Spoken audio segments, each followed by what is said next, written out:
আমরা easy digital সলিউশনের আরও একটি নতুন ভিডিওতে আপনাদেরকে স্বাগত জানাই। বন্ধুরা, আজকের এই ভিডিওটির মাধ্যমে জানবো যে ইউপিআই দিয়ে টাকা রিসিভ করে এবং ইউপিআই দিয়ে টাকা পাঠিয়ে আপনি কিভাবে বিপদে পড়তে পারেন সেই বিষয়ে জানবো আজকের এই ভিডিওটির মাধ্যমে। তো বন্ধুরা, চলুন ভিডিওটি শুরু করা যাক।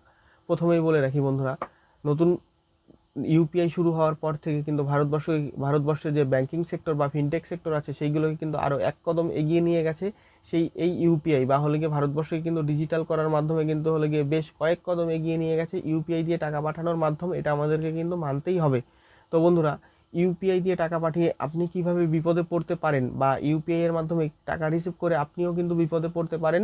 তো সেই বিপদ যেন আপনার না হয়, তাই এটি একটি হলে গিয়ে সতর্কতামূলক ভিডিও হিসাবে আমি ভিডিওটি বানাচ্ছি। তো বন্ধুরা, প্রথমেই বলে রাখি, ধরুন আপনি কাউকে ইউপিআই দিয়ে টাকা পাঠালেন বা আপনি যদি হলো গিয়ে ফিনটেক ব্যবসা করেন বা হলো গিয়ে আপনার যদি একটি সাইবার ক্যাফ থাকে যেখানে হলো গিয়ে আপনি এইবিএস এর মাধ্যমে টাকা তোলেন বা হলো গিয়ে ডিএমটি করেন, মানে হলো গিয়ে মানি ট্রান্সফার ব্যবসা করেন, কিন্তু আপনি মানি ট্রান্সফার ব্যবসা করছেন সেটা হলো গিয়ে ইউপিআই দিয়ে, যেটা কিন্তু সম্পূর্ণভাবে কিন্তু হলো গিয়ে ইনলিগাল। তো এই ইউপিআই দিয়ে টাকা ধরুন আপনার দোকানে কিন্তু আমরা প্রত্যেক দিনই কিন্তু দোকানে এমন এমন কাস্টমার পাই যারা বলে কিনা যে হলো গিয়ে ফোনপের মাধ্যমে বা ইউপিআই এর মাধ্যমে, ইউপিআই বলতে কিন্তু এখন অনেক মানুষই জানে যে হলো গিয়ে ফোনপে দিয়ে টাকা পাঠানোর মাধ্যমটা, কিন্তু সমস্ত যে হলো গিয়ে ইউপিআই যে অ্যাপসগুলো আছে যেমন PhonePe, Paytm, Google pay, etcetera, MobiKwik, যে এক্সেট্রা যে আরও যে আদার্স অ্যাপগুলো যে আছে ওইগুলোর মধ্যে কিন্তু হলো গিয়ে ইউপিআইটাই কিন্তু ইন্টিগ্রেট করা থাকে বা হলো গিয়ে যে ভারত সরকারের যে হলো গিয়ে এনপিসিআই আছে সেই এনপিসিআই এর যে ইউপিআই আছে সেই ইউপিআইটাই কিন্তু হলো গিয়ে ইন্টিগ্রেট করা থাকে। তো ধরুন দোকানে কেউ এসে বললো যে হলো গিয়ে তার হলো গিয়ে গুগল পেতে, ফোনপেতে বা পেটিএমে আপনি তাকে হলো গিয়ে কিছু টাকা ট্রান্সফার করে দেবেন। তো আপনি কি করছেন যে সেটি কোনো একটা নির্দিষ্ট পরিমাণ চার্জ রেখে আপনি সেটি ট্রান্সফারও করে দিচ্ছেন। এটাই কিন্তু ভুল করছেন এবং এই ট্রান্সফার করেই কিন্তু আপনি পড়তে পারেন বিপদে বা হলে গিয়ে বিভিন্ন ধরনের সাইবার ক্রাইম ঝামেলায়। তো কিভাবে পড়বেন? ধরুন আপনি কাউকে 10,000 টাকা পাঠিয়েছেন, পাঠানোর পরেই সেই ব্যক্তি কোনো একটি ইনলিগাল কাজে হলে গিয়ে পুলিশি ঝামেলায় পড়েছে। তো সেই ব্যক্তিটি যে ইনলিগাল কাজটি করেছে, ধরুন সেই ব্যক্তিটি একটি হলে গিয়ে বন্দুক কিনেছে, তারপর সে হলে গিয়ে পুলিশের কাছ থেকে ধরা পড়েছে। চাইবো না যে কখনোই যে মানে আপনি এরকম ঝামেলায় পড়ুন বা হলে গিয়ে কেউই পড়ুক। ধরুন কিনেছে, এবার হলো গিয়ে পুলিশ তাকে দেখতে পেলো যে সেই ব্যক্তিটির ইনকাম সোর্স সেরকম নেই, কিন্তু হলো গিয়ে সে টাকার সোর্স কোথা থেকে পেয়েছে, তখন তার সমস্ত কিছু ব্যাংক অ্যাকাউন্ট চেক করে দেখলো যে হলো গিয়ে সে হলো গিয়ে আপনার মাধ্যমে সে হলো গিয়ে টাকাটি গেছে। তারপরে কিন্তু হলো গিয়ে পুলিশ আপনাকে ধরবে যে হলো গিয়ে আপনি তাকে চেনেন না, জানেন না, বা আপনি তাকে তো নিশ্চয়ই চেনেন যেহেতু এগুলো পার্সোনাল ইউজের জন্য হয়, আপনি তাকে টাকা পাঠিয়েছেন। এইভাবেই কিন্তু আপনি ইউপিআই দিয়ে টাকা পাঠিয়ে কিন্তু হলো গিয়ে বিভিন্ন ধরনের ঝামেলায় পড়তে পারেন।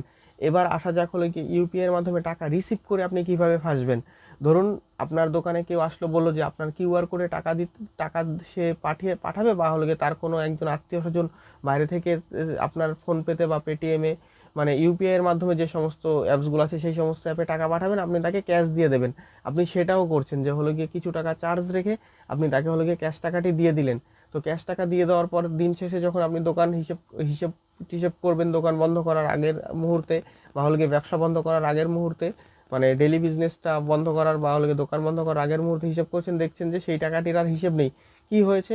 যেই ব্যক্তি আপনাকে টাকা পাঠিয়েছে সেই ব্যক্তি কারোর কাছ থেকে হলো গিয়ে চুরি করে বা হলো গিয়ে অনলাইনের মাধ্যমে প্রতারণা করে কারোর কাছ থেকে টাকাটি আপনার ব্যাংক অ্যাকাউন্টে পাঠিয়েছে এবং হলো গিয়ে কেউ হলো গিয়ে ক্যাশ টাকা দিয়ে দিয়েছে এবং হলো গিয়ে তার কোনো একজন মানে সোর্সের মাধ্যমে সেই টাকাটি দিয়েছে এবং আপনি সেই ব্যক্তিকে ক্যাশ টাকা দিয়ে দিয়েছেন। এবং যার কাছ থেকে প্রতারণা করে টাকাটি এনেছে সেই ব্যক্তি কী করেছে, ব্যাংকে গিয়ে কমপ্লেন করেছে এবং হলো গিয়ে সাইবার ক্রাইম থানায় বা হলো গিয়ে অভিযোগ করেছে যে তার অ্যাকাউন্ট থেকে এত টাকা প্রতারণা হয়েছে বা হলো গিয়ে ডিজিটালি ভাবে হলো গিয়ে চুরি গেছে। তো সেই টাকাটি কোথায় এসছে? সাইবার ক্রাইম বা ব্যাংক দেখলো যে সেই টাকাটি আপনার অ্যাকাউন্টে এসছে, তারপর কিন্তু লাগিয়ে দিল একটি হলো গিয়ে চার্জ ব্যাক, যেখানে আপনার সেই টাকাটি কিন্তু হলো গিয়ে হোল্ড হয়ে পড়ে রয়েছে বা আপনার অ্যাকাউন্ট কিন্তু ফ্রিজ হয়ে গেছে। এবার হলো গিয়ে আপনি তো নিশ্চয়ই ডেলি ব্যবসা করেন, আপনার সেই টাকার সঙ্গে আরও কিছু টাকা নিয়ে আপনার অ্যাকাউন্টে হলো গিয়ে একটা হিউজ অ্যামাউন্ট নিয়ে ফ্রিজ হয়ে গেছে। এবার হলো গিয়ে ফ্রিজ হয়ে যাওয়ার পরে আপনি সেই অ্যাকাউন্টে খুলবেন, খোলার পরে দেখতে পেলেন যে আপনার অ্যাকাউন্টে সেই টাকাটা জরিমানা দিতে হবে এবং আপনি বিভিন্ন ধরনের পুলিশি কেসেও ফেসে গেছেন। তো এবার আপনি সেই অ্যাকাউন্টটিকে বা আপনার অ্যাকাউন্টে যেই টাকাটা আছে সেই টাকাটা বাঁচানোর জন্য আপনি তো অ্যাকাউন্টে তো খুলবেন এবং আপনি পুলিশি ঝামেলায় অনেক কিন্তু ঝামেলা করে আপনি সেই অ্যাকাউন্টটি মানে হলে গিয়ে খুলেও নিলেন, কিন্তু আপনার মাঝখান দিয়ে কী লস হয়ে গেল, আপনি সেই আপনার দোকানে যে কাস্টমার এসেছিল সেই ব্যক্তিকে আপনি কিছু টাকা ক্যাশও দিয়ে দিলেন। এটা হলো গিয়ে প্রথম। যদি ক্যাশ দিয়ে দিতেন কোনো ঝামেলা, কোনো সাইবার ক্রাইম অপরাধ না হতো, তাহলে কিন্তু কোনো সমস্যাই ছিল না। ক্যাশও দিলেন, আবার কিন্তু আপনার অ্যাকাউন্টে বা হলো গিয়ে যেই ব্যক্তির কাছ থেকে প্রতারণা করে সেই তৃতীয় ব্যক্তি আপনার অ্যাকাউন্টে টাকাটি ঢেলেছে, সেই ব্যক্তিকেও কিন্তু আপনাকে হলো গিয়ে টাকাটি বা হলো গিয়ে যার অ্যাকাউন্ট থেকে প্রতারণা হয়েছে তাকেও কিন্তু ফেরত দিয়ে দিতে হলো। তো বন্ধুরা, এই ছিল আজকের ভিডিও। এইভাবেই কিন্তু আপনি বিভিন্ন ধরনের প্রতারণার মুখে পড়তে পারেন। তো ইউপিআই এর বিজনেস মডেল কিন্তু এখনো আসেনি। ইউপিআই দিয়ে মানি ট্রান্সফার ব্যবসা বা ইউপিআই দিয়ে টাকা উইথড্রলের যে ব্যবসা, সেটা কিন্তু প্রপারলি ভাবে কিন্তু আসেনি। হ্যাঁ, এটা আমাদেরকে মানতে হবে, কিছু কিছু ফিনটেক কোম্পানি ইউপিআই এর মাধ্যমে টাকা বা ইউপিআই এটিএম এনেছে, তারপরে কিন্তু সেটি কিন্তু লিমিট রেখেছে 1,000 টাকা বা 500 টাকা লিমিট রেখেছে।